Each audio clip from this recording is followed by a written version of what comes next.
Har doim buni ko'rganimda. Yaqinda Yundin prezidenti xayriya tadbirida qatnashib, ilk bor omma oldida ko'rinish berdi. Kelganingiz uchun barcha do'st va yaqinlarga rahmat aytamiz. Bugungi mavzuyimiz dunyo mehr muhabbatga to'lsin. Bilib turgandim, u ayol fan xonimi bo'lishi mumkin emas. Mehmonxona menejeri uni prezidenti jazmanini ekanini albatta biladi. Shuning uchun ham uning sirini ochishga qo'rqishgan. Aniq. Bu iflos qiz bizni aldashga qanday xatti sig'di?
Sizlar ikki nafar makkor va ayyor siyaliklar.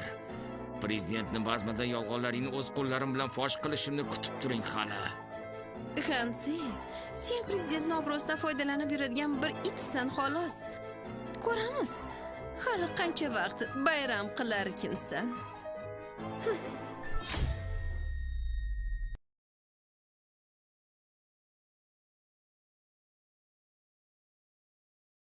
Bir oydan so'ng.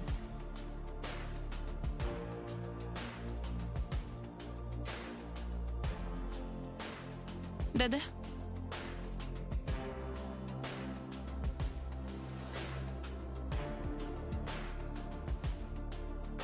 Dada, sizga nima bo'ldi? O'zingizni yomon his qilyapsizmi? Hammasi joyida. Sitsi, nazarimda bu kiyimlar juda qimmat. Men qishloq odamman. O'zimni juda noqulay his qilyapman. Yaxshisi buni yechib qo'ya qolay. Dada. Siz eng yaxshisiga loyiqsiz. 20 yil davomida sizga mehr ko'rsata olmadim. Biz zo'rg'a topishdik. Mana endi sizga g'amxo'rlik qilishga imkon bering. Xo'p. Yuring.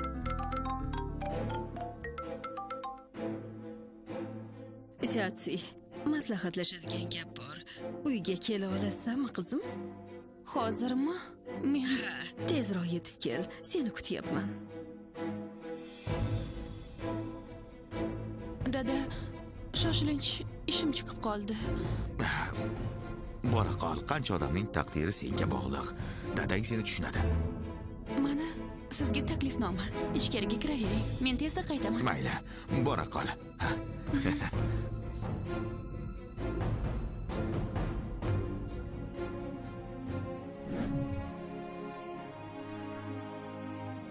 Oyi, nega meni shoshilinch chaqirdingiz? Siyatsi, tug'ishgan otangni topganingni eshitdim. Topishganingizdan keyin qanday rejalaring bor? Shuncha yil unga qarashga imkonim bo'lmadi. Agar imkon bo'lsa, uni o'z uyimga olib ketsam. Shunday degin. Marhamat. Janob, marhamat qilib taklifnomangizni ko'rsatsangiz. Bu bir firibgar chol-ku. Unda taklifnoma qayerdan bo'lsin? Sen ham men uchun keldingmi? Men prezident Fanning dadasini yubileyi bilan tabriklashga keldim. Faqat prezidentning dadasi uchunmi? Sen nahotki bugun mening ham tug'ilgan kunim ekanini unutib qo'ygan bo'lsang.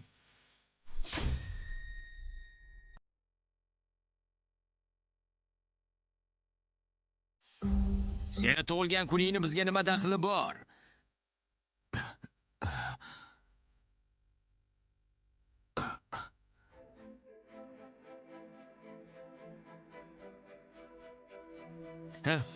Taklifnomani qalbakilashtirishdan oldin hech bo'lmasa rangini aniqlab olsang bo'lardi. Haqiqiy taklifnoma qizil oltin rangda bo'ladi. Ko'zingni katta ochib yaxshilab qara. Haqiqiy taklifnoma qizil oltin rangda. Rahmat. O'tishingiz mumkin. Marhamat.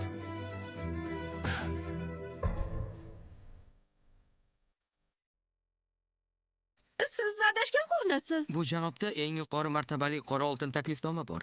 Albatta u ichkariga kirishi mumkin. Nima? Qanaqasi unda qora oltin taklifnomasi bor?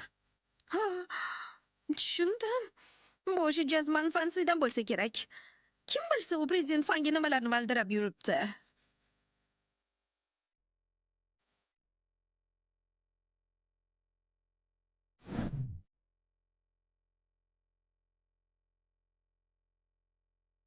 Bu odam kim? Kostyumi juda qimmatbaho ko'rinadi. Biror muhim shaxsmikin, ha? Hey, chol! Bu yer prezident fanning dadasining yubileyi, xayriya markazi emas. Tilanchilik qilganda ham joyini bilishing kerak. Yaxshilikcha bu yerdan yo'qol. Meni haydashga nima haqqing bor? Bu yubiley aynan men uchun tashkil etilgan. Sen uchunmi? Rostdan ham shu qimmat kostyumni kiyib olib o'zingni prezidentning dadasi deb o'ylayapsanmi? Hozir prezidentning nomidan sen adabiyni beraman. Yo'qol! Hozirroq yo'qol dedim. Tezroq uni sudrab olib chiqib keting. Yo'qol! Sassichol! Falokat yuz berdi.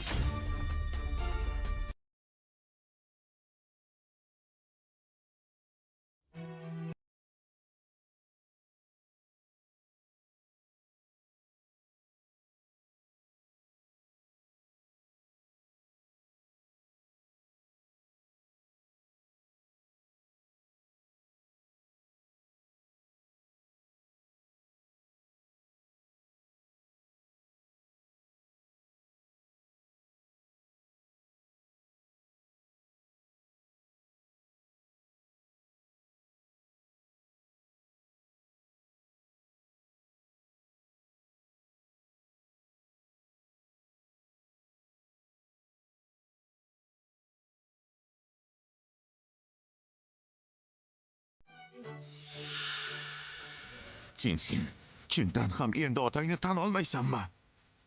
Sen otayman deb aldaganing yetmagandek. Endi o'zingni prezidentning otasi qilib ko'rsatyapsanmi? Birovga ota bo'lish joni diling ekanda. Agar hozir oyga qolsang, hech narsa bo'lmagandek ish tutamiz. Mayli. Yaxshi. Shunday ekan, men ham sendek qizim yo'q deb hisoblayman. Odamlar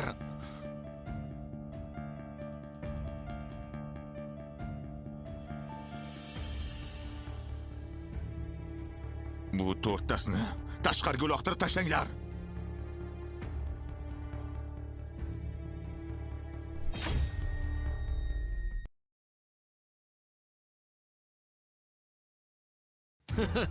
Chol, rolni haddan tashqari oshirib yording. Rostdan ham o'zingni kimnidir otasiman deb o'ylayapsanmi? Nima qilyapsiz? Nega yordam bermayapsiz? Kimga yordam berish haqida yaxshilab o'ylab ko'ringlar. Biz prezident fanning shaxsan o'zlari taklif qilgan aziz mehmonlarimiz. Bular esa shunchaki prezident jazmanining firibgar otasi va uning yugirdagi xolos. Undan boshqa emas. Xan janobni haqorat qilganingiz uchun birma-bir javob berasiz. Bu chol o'zini prezidentning otasi qilib ko'rsatyapti. Shunchaki prezidentning atrofini tozalashga yordam beryapmiz. Yo'q, tezroq! Bu firibgarni uloqtirib tashlanglar. Hamma mas'uliyatni bo'ynimga olaman.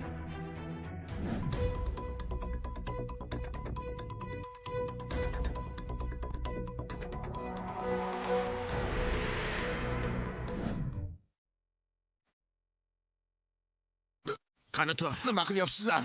Nima qilyapsizlar? Qo'yib oling. Qo'yib yuboringlar. Qo'yib yuboringlar.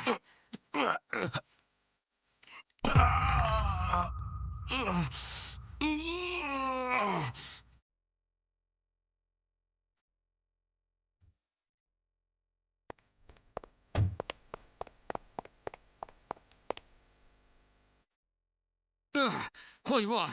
Prezident Fan hozir yetib keladi. Qilgan ishingizga javob berasiz. Kelaversa shunisi yaxshi. Agar unga mana shu janjalkash choldan qutulishga yordam berayotganimni bilsa, hali menga rahmat ham aytadi. To'xtanglar.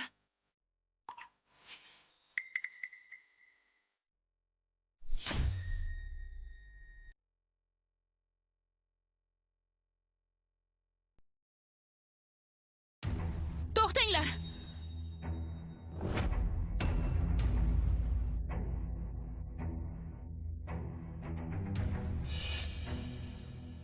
Nima haqingiz bor? Yana senmisan? Chindan ham bu jazmanning qizi otasini yonini olgani keptimi? Jinni bo'lib qoldingmi? Qayerda ekaningni qara.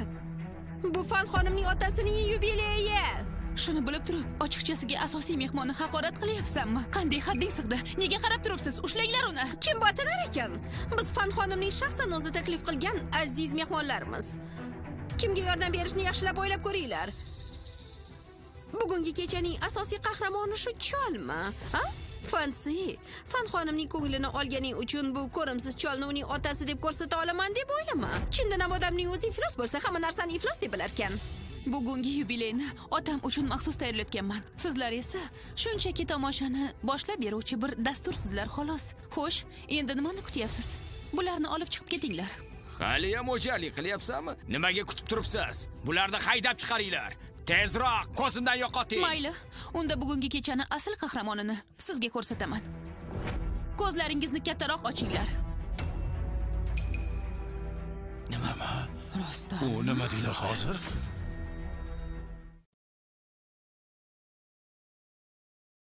Voy, qaranglar. Voy tavba. Rostdan ham o'sha chol ekan.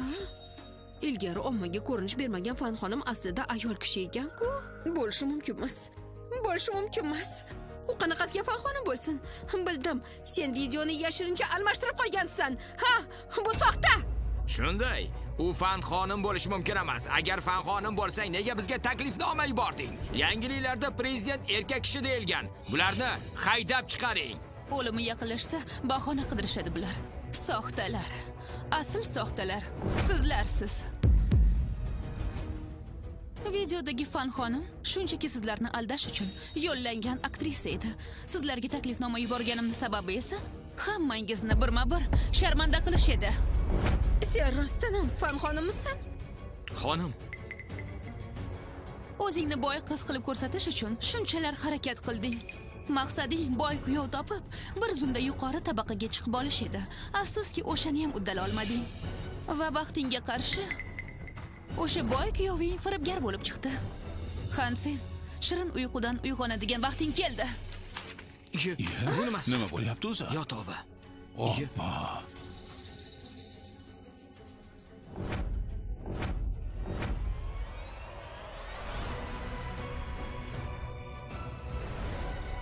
Bo'lishi mumkin emas. Firibgar ekansan-ku?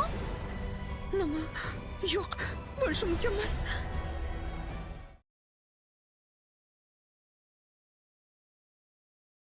Bo'lishi mumkin emas. Sen firibgar ekansan-ku. Sen meni urishga jur'at qildingmi? Itlar bir-birini qanday g'ajishini ko'rib qo'yinglar. Firibgar oila va soxta boy qiz. Bir-biringizga mossizlar. Qanday soxta qiz? Menga tuhmat qilma. Yolg'onni ko'p gapirsa, chindan ham odam o'zi ham ishonar ekan. Chet elda o'qiganing, kelib chiqishing hammasi yolg'on.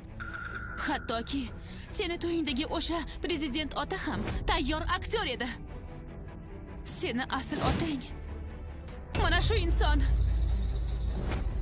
Sen Amerika aslzodalariga ilakishib qoldim deb o'ylaganding, lekin ular firibgar bo'lib chiqdi. Ular ham boy qizni tutdik deb o'ylashgan edi, lekin u ham o'zlariga o'xshagan firibgar ekan.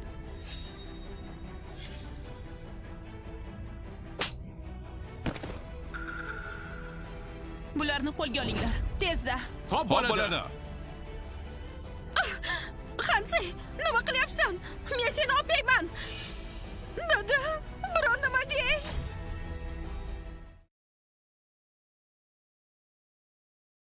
Meni boshqa dada deb chaqirma. Boylik ilinjida begonalarga ta'zim qilganingda sendek qizim yo'q deb hisoblaganman. Inson o'zi uchun yashamasa, dunyo uni yo'q qiladi. Bu nima deganing? Yaxshi yashashni istaganim aybmi? Gapir. Hansen, Seni o'g'irlagan baxtli hayoting tugadi. O'sha amerikalik firibgarlarga olib bergan mashina va uylaringni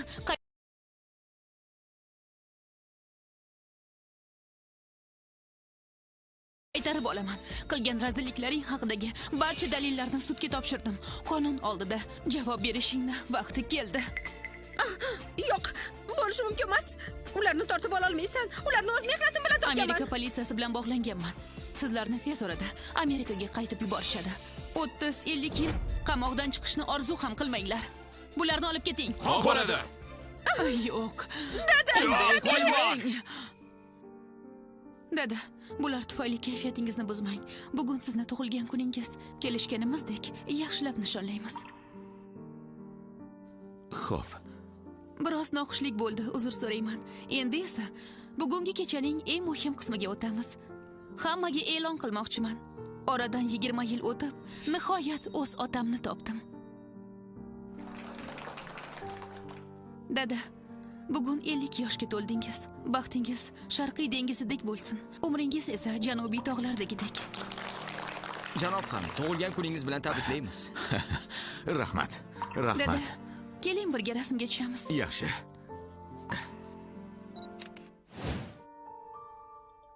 mana bu Hansin otasi Han Jiyun.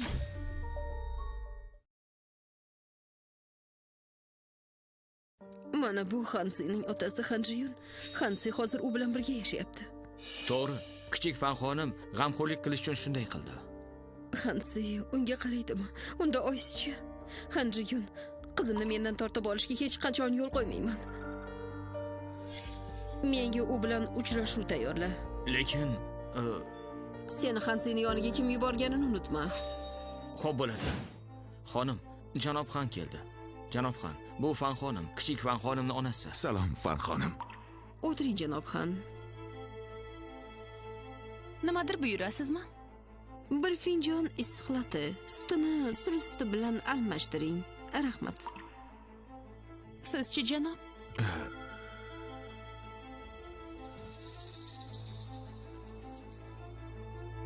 Nahotki janob xonga mos biron ichimlik bo'lmasa. Yo'q, yo'q. Menga mana bunisidan bering. Janob, skripkada ijro etiladigan mana shu kuyni tanlaganingizga ishonchingiz komilmi?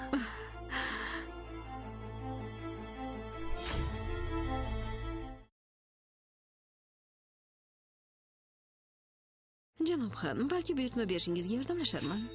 Mayli, mayli. Mayli deysizmi? Mayli, mayli. Bitta cappuccino. Siz ingliz tilini yaxshi bilmas ekansiz. Men oddiy dehqon bo'lsam, qayerdan ham bularni o'rganishimga imkonim bo'lardi. Aytish joiz bo'lsa, siz va qizingiz